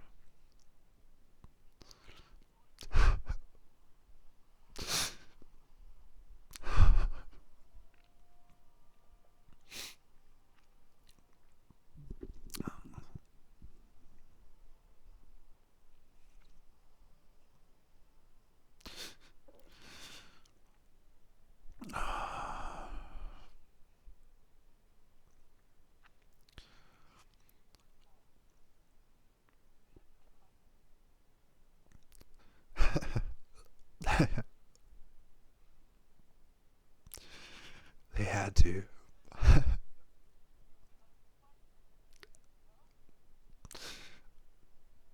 Fuck yeah.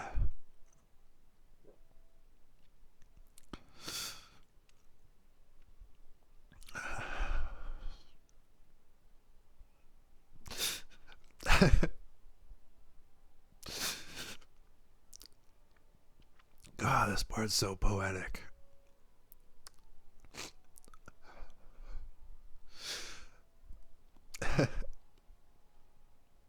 Bobby looks back at his captain, the captain who gives him a fighting chance. And then the captain stays with the ship because the captain goes down with the ship. Oh, God. So awesome, dude. So fucking awesome.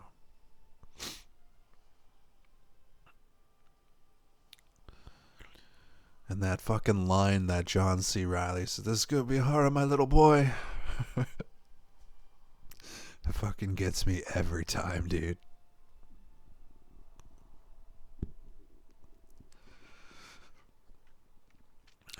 And there she is, boys. The Andrea Gail. She was said to have sunk somewhere between October 28th and 30th, 1991.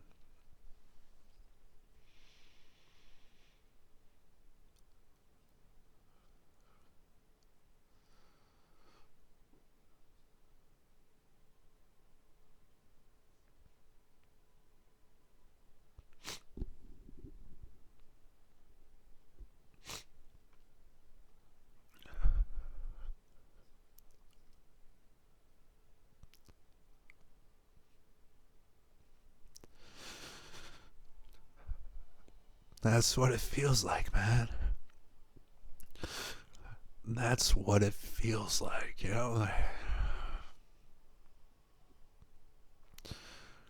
People say shit they don't mean, they get into arguments, they fight, whatever it is, but at the end of the day, there's only love, you know?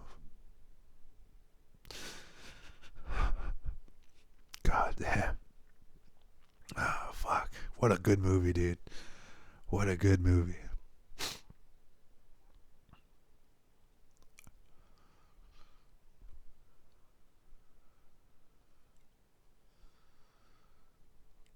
No more music at the moment.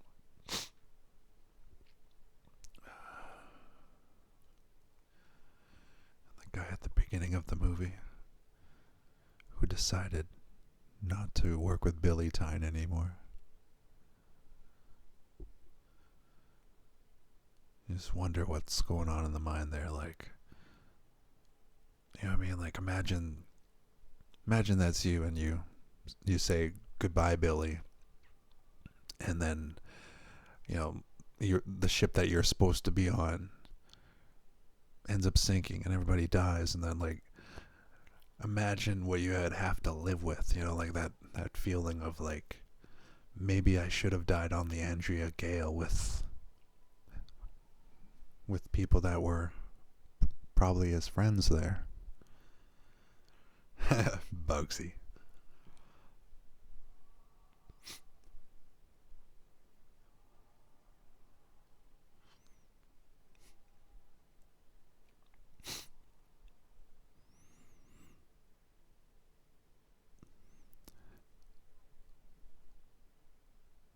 You can hear.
That line where she says, "We'll dream for you." That one got to me, man.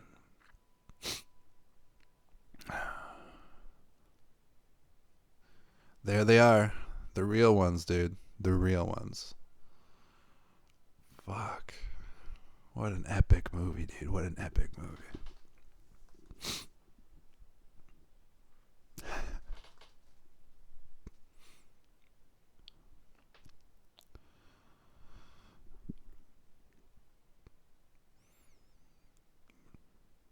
This part's sweet.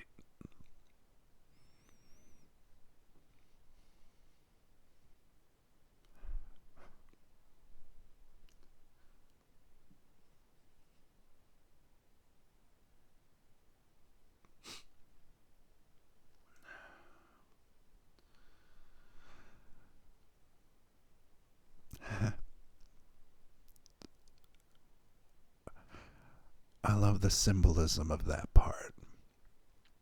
The symbolism of that part being that Bobby and Christine loved each other so much that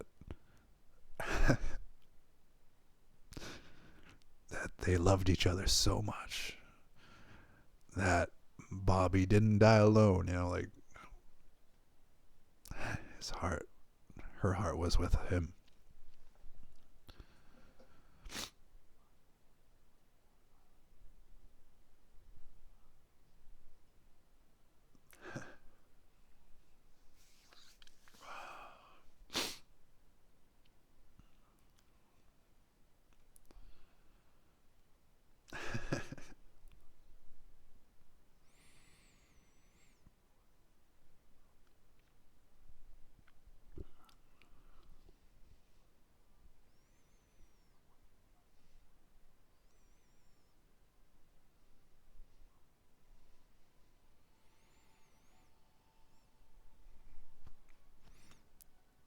Hell yeah, dude. Well, there you have it, ladies and gentlemen. The Perfect Storm. The